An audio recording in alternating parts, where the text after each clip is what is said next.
What's up? I'm Carter from Fireproof Plants, and today we are going to be talking about winter care for all of your cacti and succulents.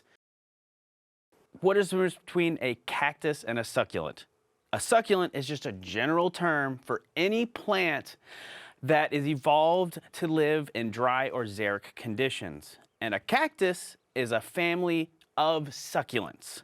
In order to know how to care for your cacti and succulent, you need to first know, is this plant a winter or a summer grower?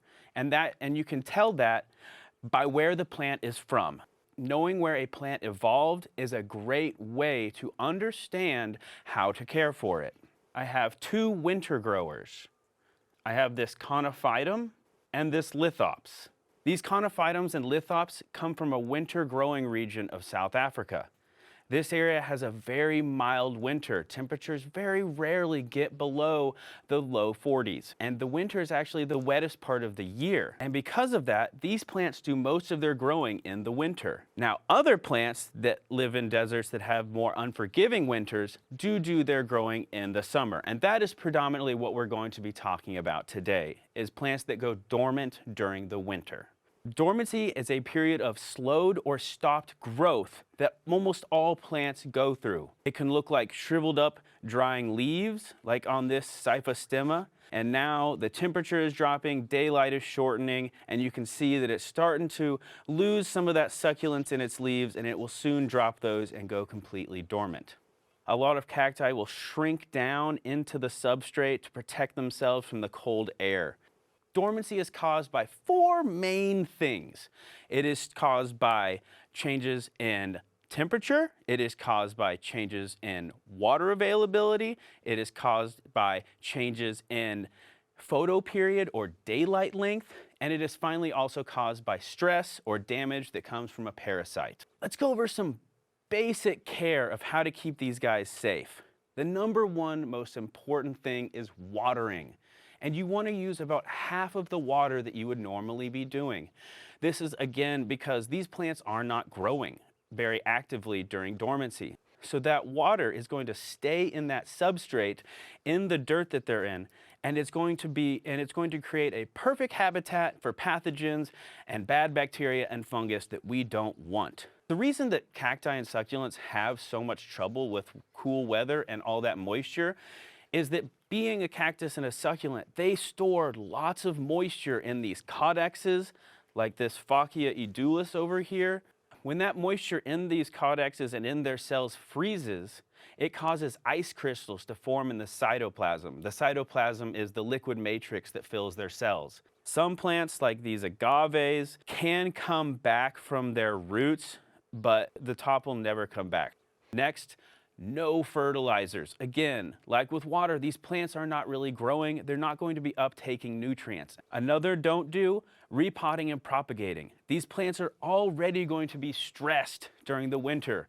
Cutting them up or moving them to a new home is going to cause more stress. And again, they're not growing, so they're not going to be able to put out new roots.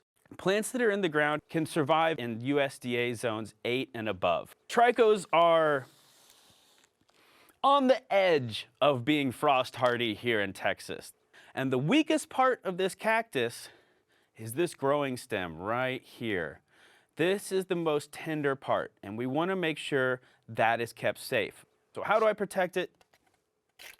Boom, give it a nice little hat. This styrofoam cup is going to create a little microclimate of warmth around that growing stem. And the styrofoam is great because it acts as a really good temperature barrier. This is frost cloth. Frost cloth is super lightweight, and you can see that it's a little bit opaque, so it still allows light in for the plant to photosynthesize. However, this is not waterproof. So I would also suggest a clear tarp. You can use blankets. This is just a moving blanket that I had in my garage. Any blanket or towel will do. Finally, if you really want to get festive, a fun way to keep your cacti warm is to use Christmas lights. Make sure you're using incandescent bulbs. Incandescent bulbs will give off heat, whereas the LED ones really don't give off enough heat. But you can simply wrap them around your cacti, and that'll keep them warm like that. What about your poor little potted succulents and cacti? What do you do with them? If they are not a frost-hardy species, I would suggest bringing them in. You can put them in a garage, but sometimes garages get down to freezing too, so it really just depends on your garage and the setup. If you are going to move these potted plants inside, I would suggest a west or south facing window so that this plant is getting as much of that solar energy and warmth as it possibly can get. Another way you can keep these plants safe in their pot is using top dressing. This layer of rocks on the surface that you add on top of your plants acts as a buffer, a temperature buffer. In the winter, these little rocks absorb heat all day long and then dissipate it at night. So it's going to help keep your roots nice and warm. From Backyard Basics, I'm Nastri.